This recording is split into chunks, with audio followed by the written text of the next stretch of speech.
Hiya, it's Robin here. Lovely to see you. Now, I finally found out what my teddy bear is called. His name is Chris. Christingle. Nah. Anyway, this coming Sunday is the first Sunday in Advent. So we are allowed to start thinking and preparing for Christmas. And hopefully this assembly will get us in the right mood. And of course, our theme is Christingle. I'm quite sad that I can't be with you in school this year making them and then sharing a service with you. But you will all be making them at some point soon within your bubbles. So let's start with a couple of games. First up is reverse charades.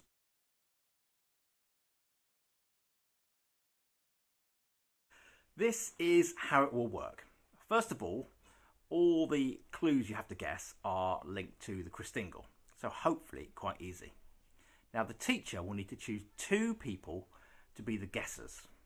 And the guessers will need to stand at the front of the class with their backs to the screen so they can't see the objects on the screen. Then everyone else will see the object on the screen. You all act out the clue, no words allowed, for the guessers to guess. Make sure you stay in your seats as you do it. And you're going to see which guesser can guess first. There are 6 clues to guess, and please can the staff member pause on each clue until the guessers guess it. There's a 10-second countdown before each clue is shown. Good luck.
Our second game is Spot the Difference. I'm going to show you 2 films which remind us of how we actually make a Christingle. And all you've got to do is spot the difference or differences between the 2 Christingles. Some of you may recognise and remember Helen Williams, who appears in one of these videos, who did my job before Steph.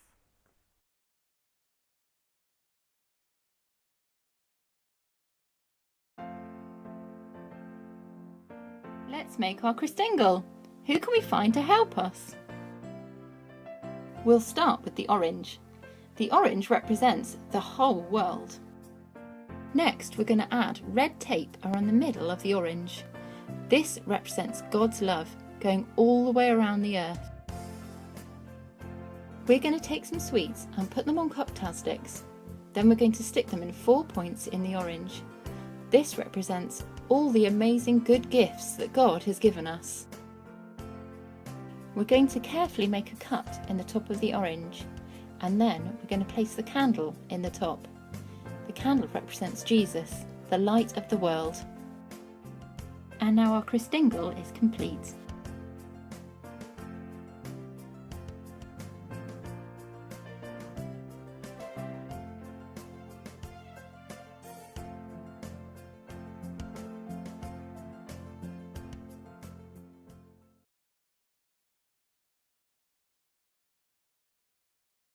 The orange representing the whole world.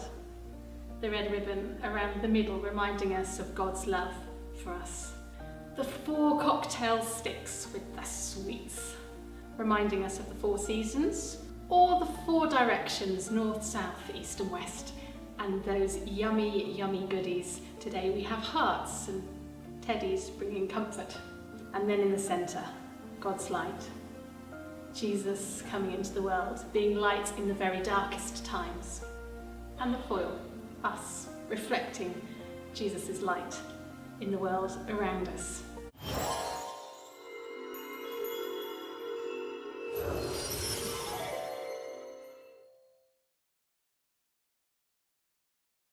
Well, the main differences were the silver foil and the raisins, but I'd also accept being built by tiny Lego figures, different music, the cocktail sticks representing the 4 seasons.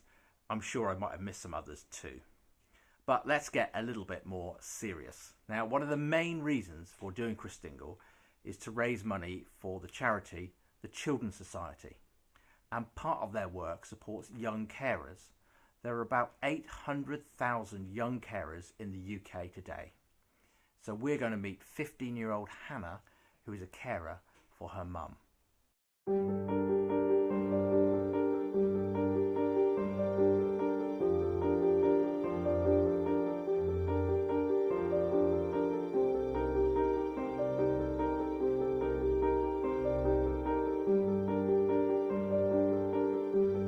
Hannah, how old are you? 15 years old. How long have you been caring for your mum? I've been caring since I was 7, so 8 years now. You were telling me about some of the chores you have to do around the house, and it's a much bigger list than I had when I was 15.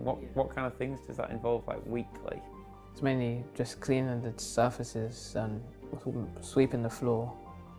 Sometimes doing laundry, and sometimes also spreading clothes, cleaning cabinets, cleaning the microwave.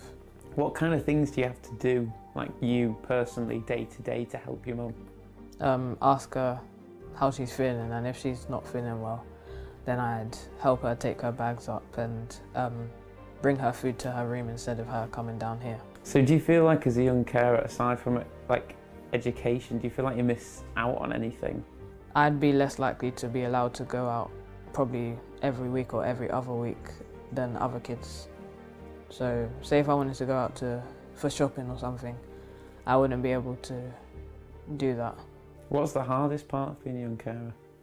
Having patience when the person you're caring for is like not happy or sometimes, or like when I was younger, I never knew that my mum was rushed to hospital. So the days that she told me, ever since then, I've just been scared. Like say if I got a call from school saying, "Oh, your mum's passed away" or something, then I'll just be scared during school, or I'll just want to be with her.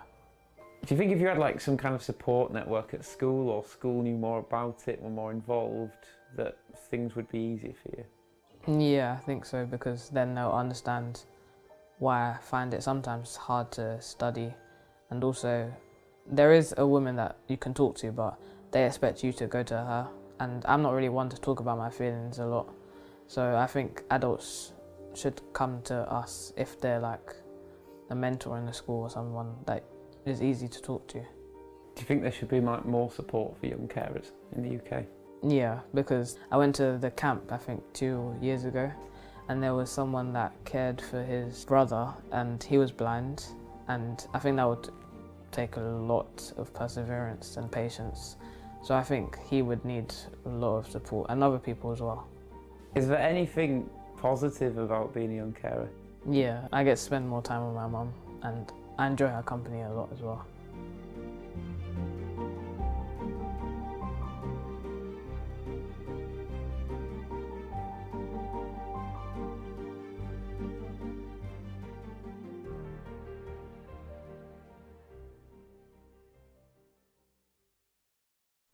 Two questions to talk about now.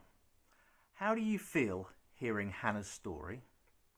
And do you think it's fair on children to have to care for their parents or their family?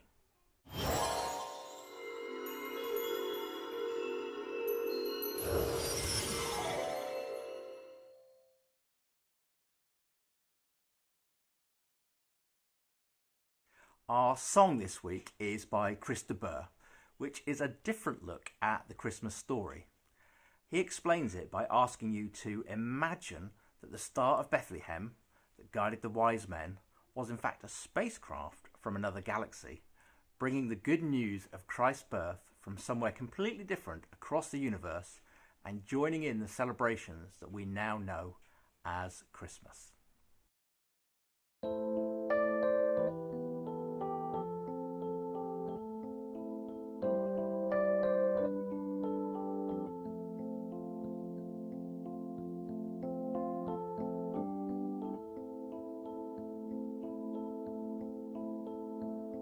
A spaceman came travelling on his ship from afar. 'Twas light years of time since his mission did start, and over a village he halted his craft, and it hung in the sky like a star, just like a star.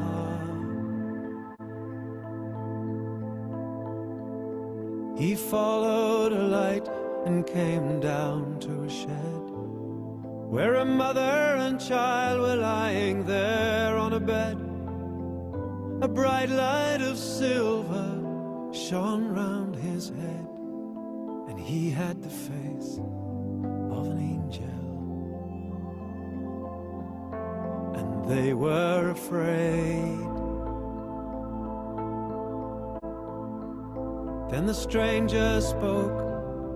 He said, "Do not fear. I come from a planet a long way from here, and I bring a message for mankind to hear." And suddenly the sweetest music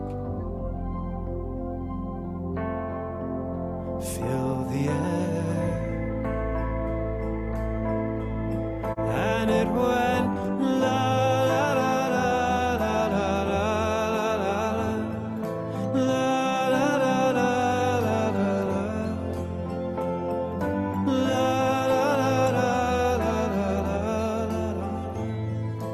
Peace and goodwill to all men, and love for the child.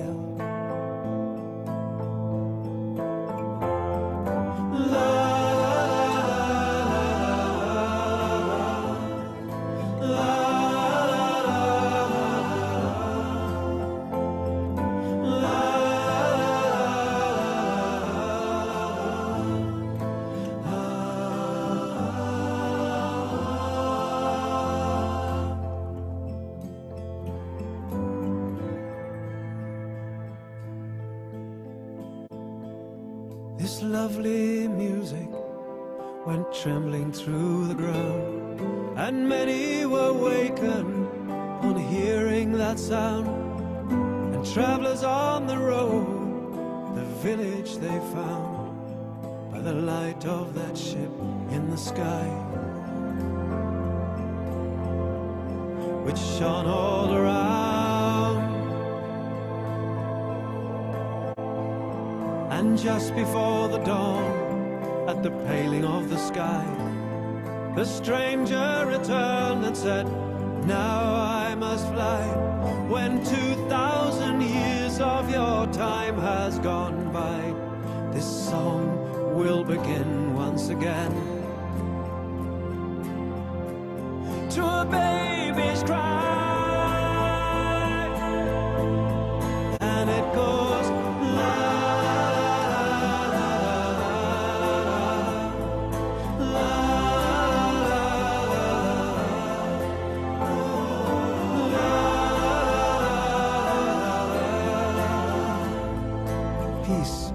and goodwill to all men, and love for the child, and we hear love, love.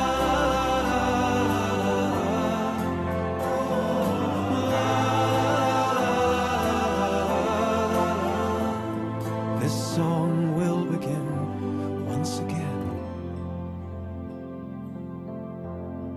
to a baby's cry.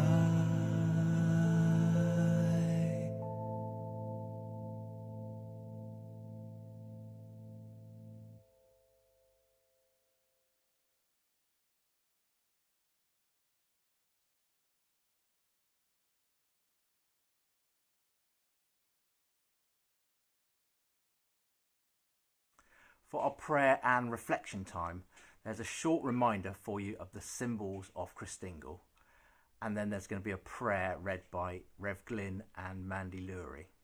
I'm going to leave you to this time of reflection, and I look forward to seeing you next week. Bye for now. Bye.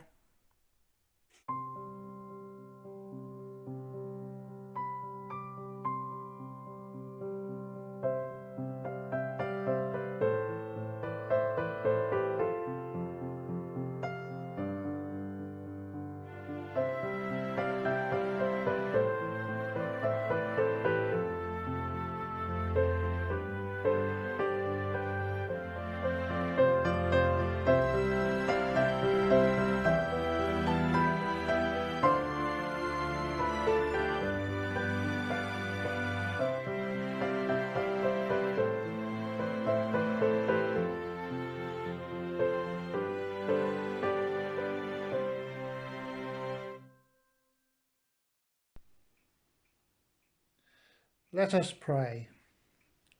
Light of the world, as we think about Christingles, which remind us of your great love for us, help us to take this light out into the world and to share your love with others, especially those who need it most. Amen.